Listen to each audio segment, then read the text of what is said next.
Hello everyone, good নুন সবাইকে। আজকে ব্লগটা শুরু করলাম দুপুর থেকে। তো জানো তো, আজকে আমার বাড়িতে রান্না হচ্ছিল বিরিয়ানি। আজকে আমার ছুটির দিন, আমার বর রান্না করেছিল, যেহেতু আছে স্যাটারডে, ওর অফিস ছুটি।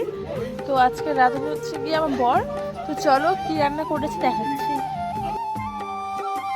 এই যে এখানে তৈরি হচ্ছে চিকেন। তো বিরিয়ানির চিকেনটা এখন কষা চলছে, আর এক সাইডে বিরিয়ানির চালটা সেদ্ধর জন্য জল বসে। এই যে এখানে তৈরি হয়ে গেছে বিরিয়ানি, অলমোস্ট কমপ্লিট। দেখতে তো খুবই সুন্দর লাগছে। আর তোমরা যদি বিরিয়ানি রেসিপি চাও তাহলে কমেন্ট করে জানিও।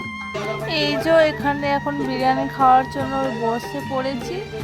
আর আমার কাছে সব থেকে প্রিয় হচ্ছে গিয়ে বিরিয়ানি। এটা তো জানো, মানে বিরিয়ানি সবারই খুবই প্রিয়, কিন্তু আমার কাছে একটু বেশি প্রিয়।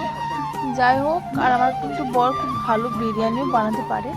তোমরা যদি বিরিয়ানির রেসিপিটা চাও তো জানিও, আমিও বিরিয়ানি রেসিপিটা দিয়ে দেবো। আর দেখো এখানে চলছিল একটু গান, তাই আমি একটু ড্যান্স করে নিচ্ছিলাম। মানে বিরিয়ানির সাথে অল্প মিউজিক, একটা আলাদাই ব্যাপার, সুন্দর। তো চলো এখন বিরিয়ানিটা খাচ্ছি, খেয়ে বলছি কেমন বানিয়েছে। আর দেখতে তো খুব সুন্দরই হচ্ছে বিরিয়ানিটা। যাই হোক, এখন খেয়ে টেস্ট জানার ব্যাপার যে কেমন খেতে হয়েছে। তো আমি এখানে খেয়ে নিচ্ছিলাম বিরিয়ানিটা। তারপর তো বেশ ভালোই লেগেছে। তো বরকে এখানে বলে দিচ্ছিলাম খুবই সুন্দর হয়েছে বিরিয়ানিটা তোমার। আর রাঁধুনিকে একবার দেখিয়ে দিই, এই যে রাঁধুনি বসে আছে এখানে। তো আজকের ভিডিওটা এই পর্যন্ত। ভালো লাগলে লাইক